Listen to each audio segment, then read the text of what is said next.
Frente de Sala.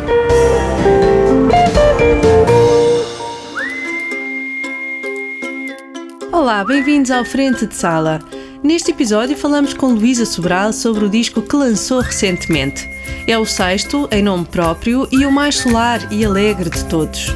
Preparámos também um conjunto de sugestões que vão marcar a vida cultural da cidade nos próximos dias.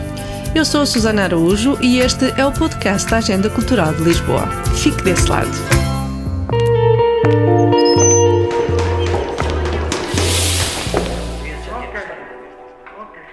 Luísa Sobral tem um novo disco de originais. Chama-se Dançando e é o sexto longa duração da cantautora, que agora se apresenta com uma estética mais pop e luminosa. Se a paixão nasce grande e tende a desvanecer, pode até virar amor ou sem razão desaparecer.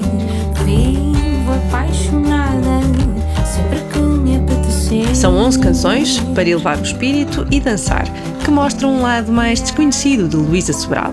Eu sei como aprendi, colho o que plantei e planto o que comi. Eu queria mesmo fazer um disco que mostrasse o meu lado mais alegre. Eu sou uma pessoa assim, mas a música sempre foi a minha maneira de expressar os meus outros sentimentos, que eu não expressava na vida tanto, o meu lado mais triste, o meu lado mais melancólico, isso tudo eu usava a música para deitar cá para fora, não é? E o meu lado mais introspectivo, porque no dia-a-dia eu sou uma pessoa muito mais divertida e muito mais solar.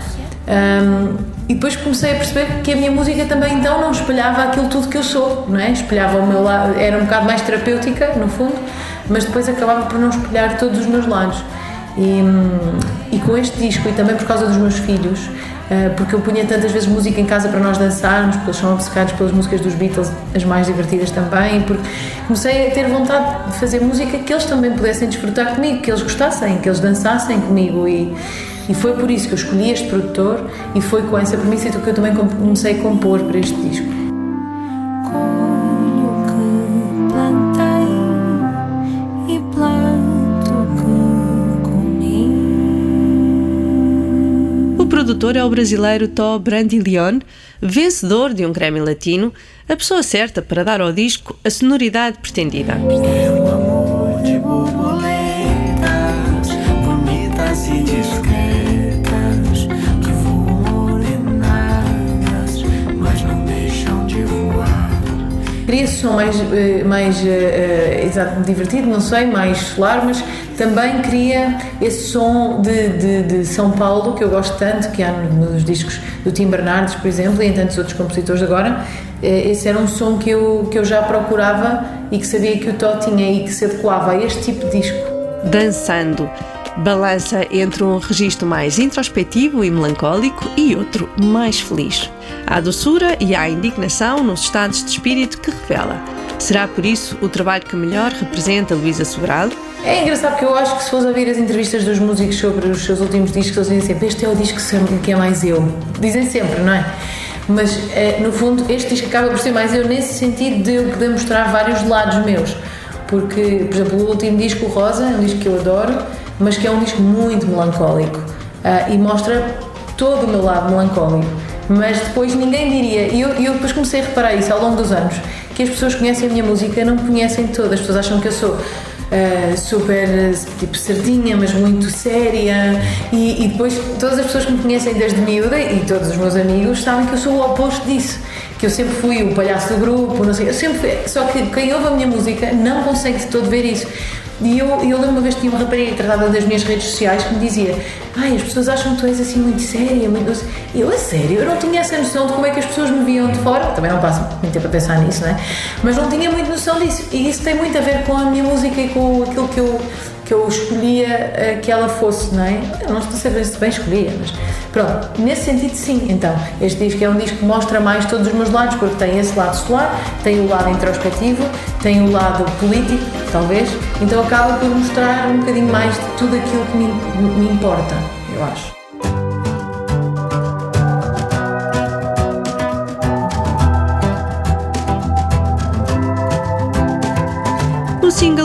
Gosto de Ti exprime bem o espírito solar que Luísa pretendia para o disco. É uma canção que fala sobre gostar de alguém só porque sim e que mostra como a alegria pode ter um impacto transformador.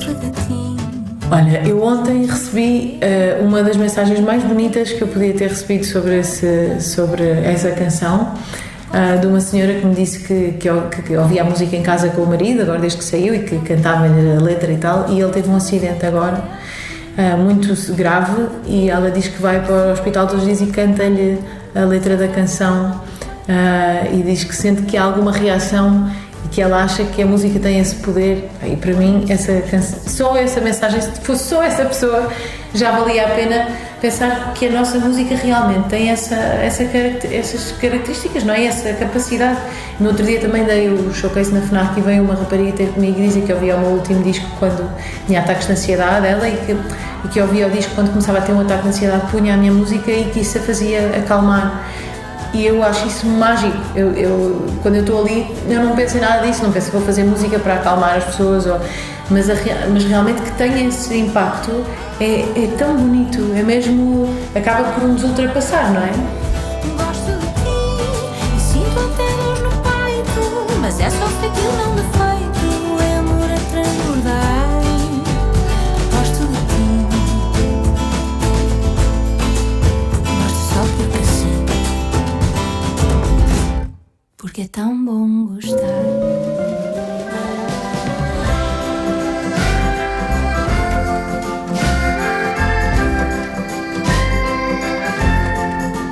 Realmente eu faço uma cançãozinha no meu quarto, sem nada pejorativo para mim própria, não é? Mas faço uma canção no meu quarto e pensar que ela pode ter esse impacto. Nem nunca eu pensaria isso, porque ia-me sentir tipo, quem é que eu sou para achar que posso fazer o papel de Deus nesta... Mas o que eu acho é que, agora entrando numa coisa um bocado religiosa, eu acredito em Deus, eu não acredito na igreja, mas eu acredito em Deus. Mas acredito que aqueles dons que nos são são-nos dados para isso, para nós podermos ter um papel na vida de outras pessoas. E eu sinto-me mesmo muito afortunada por poder sentir que talvez tenha esse dom, não é? Tipo, eu não sei se tenho ou não, mas só o facto de alguém dizer que a vida dela foi tocada desta forma por uma canção minha é todo o propósito daquilo que eu faço. Eu acho que é mesmo muito especial. Luísa continua a cantar o amor e a chegar às pessoas quando o faz, mas também escreve canções sobre temas que marcam a atualidade política e social.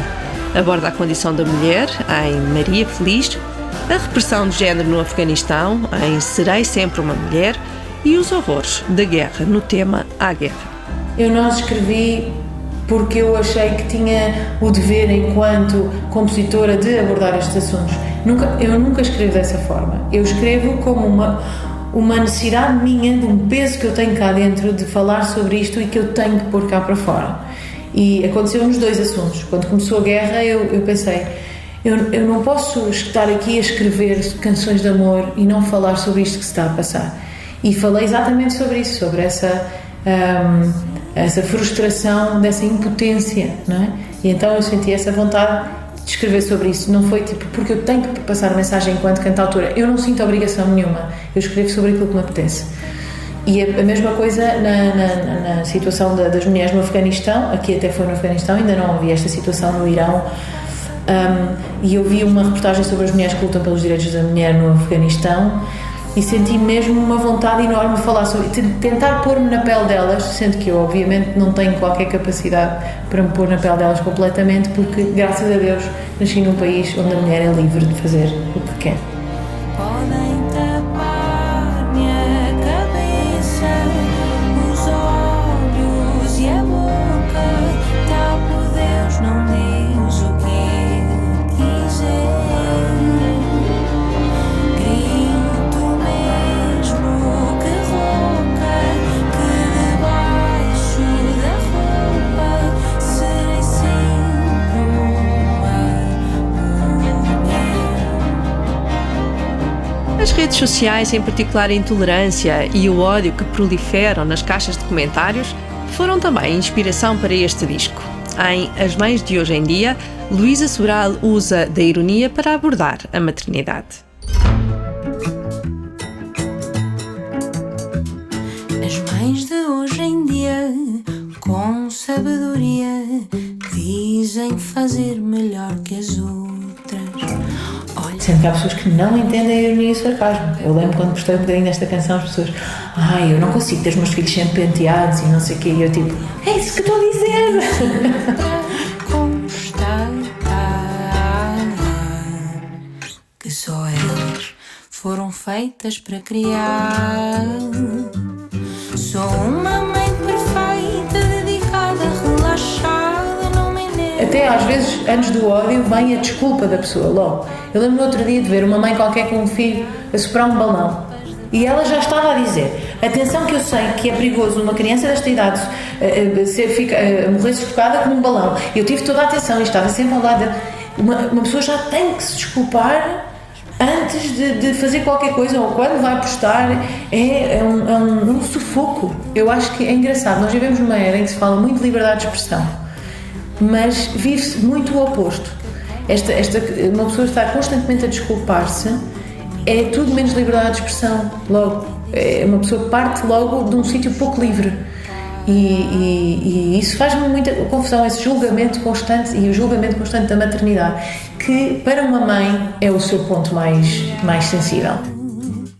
Sou uma mãe perfeita, dedicada, relaxada, não me enervo com nada. Eu acho que nenhuma mãe é completamente confiante na sua maternidade, porque nós próprios estamos sempre a duvidar de nós. E isso irrita-me muito, que as mães critiquem umas às outras, e criticam-se, e eu também critico, atenção, não sou nada perfeita, eu própria dou por mim a criticar opções, por exemplo, esta coisa que eu digo muitas vezes das mães exporem os filhos, que para mim é uma coisa que me faz confusão, eu estou a criticar outras mães, claro. Quando os vai deitar,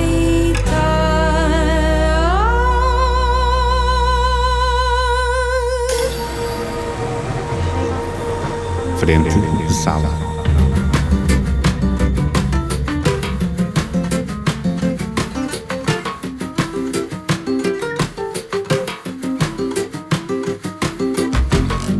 Divertido, íntimo e socialmente comprometido, este disco não é para se ouvir sentado. É que dançando escreve-se com S. O motivo é poético e familiar.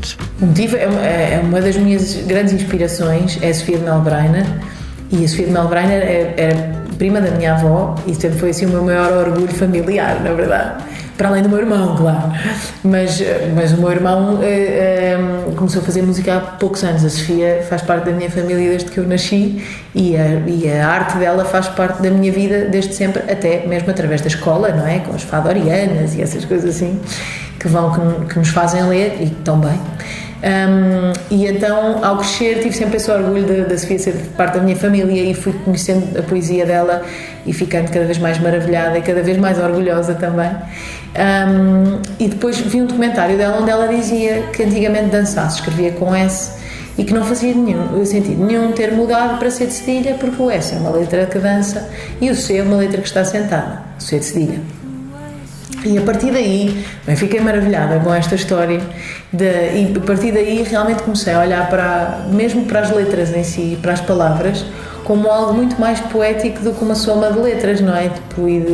E então achei isso muito bonito e pensei, o meu dançar tem que ser com S, o meu dançar não está sentado, porque eu estou farta de estar sentada nos meus concertos, por isso o meu dançar é com S. E os concertos estão já a acontecer, em Portugal e no estrangeiro. O espetáculo de apresentação em Lisboa é só a 25 de fevereiro, no Teatro Tivoli BBVA, mas os bilhetes já estão à venda. E por estes dias, quem toca na playlist de Luísa Sobral? A terminar a nossa conversa, a cantautora destaca 2 nomes e revela o desejo de um dia escrever para uma convidada recente do Frente de Sala. Então, assim, das últimas, por exemplo, há uma cantora que eu adoro, nunca cheguei a dizer porque ainda nunca a conheci pessoalmente, mas que é a Rita Viana, eu gosto muito dela. Não é bem novo, assim, mas mesmo assim é um bocadinho novo. E gostava muito de escrever para ela, por acaso ainda tenho assim essa vontade. Mas depois, acho que um projeto novo, sendo que a artista já está cá há bastante tempo também, é o projeto novo da Ana Moura, que eu acho que tem um valor enorme, muito também por eu já conhecer a Ana e por saber que no fado é muito fácil uma pessoa continuar a fazer mais do mesmo e quando já é tão conhecido internacionalmente e continuar a fazer aquilo e receber canções, todos os compositores querem escrever para ela, é fácil ela receber canções bonitas e ela decidiu dar um passo fora daquilo que é seguro e decidiu experimentar algo novo e quer se gosta ou não se gosta desse caminho. Eu acho que isso num artista que já está tão consolidado é muito difícil e é de um valor enorme. Por isso eu gostava de frisar esse novo disco da Ana, porque eu acho que dar esse passo assim para algo que as pessoas não estão à espera e ainda mais na música tradicional, não é? Alguém que vem da música tradicional é mesmo de louvar.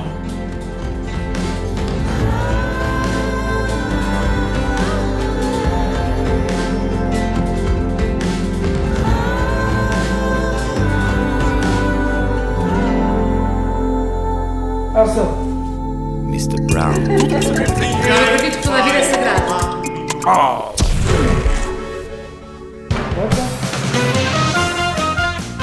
Dança, teatro, arte ou literatura. Em dezembro não faltam propostas culturais na cidade de Lisboa.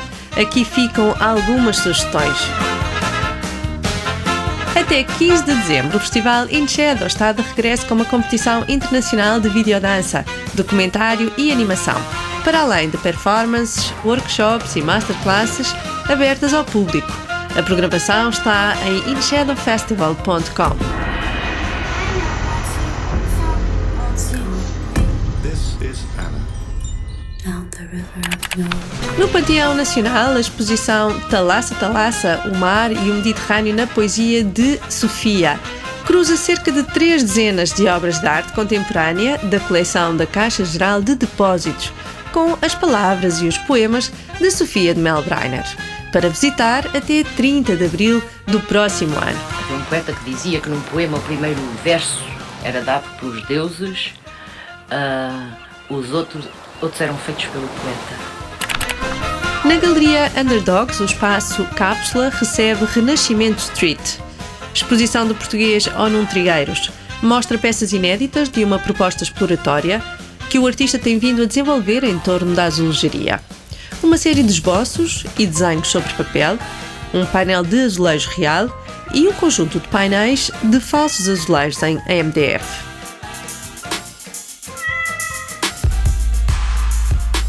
Até 18 de dezembro, o Teatro da Comuna continua a apresentar Não Andes Nua pela Casa, uma encenação de João Mota de um texto de 1911 de Georges Feydeau e que é uma crítica mordaz ao casamento e à vida política. Esta anda sempre nua pela casa. Se quiserem ver, vão ver. Para terminar, uma proposta para aproveitar em família no Pavilhão do Conhecimento. Dinossauros, o regresso dos gigantes é uma viagem até aos períodos Cretáceo e Jurássico que permite aos visitantes participar em escavações, tratar e identificar diversos fósseis.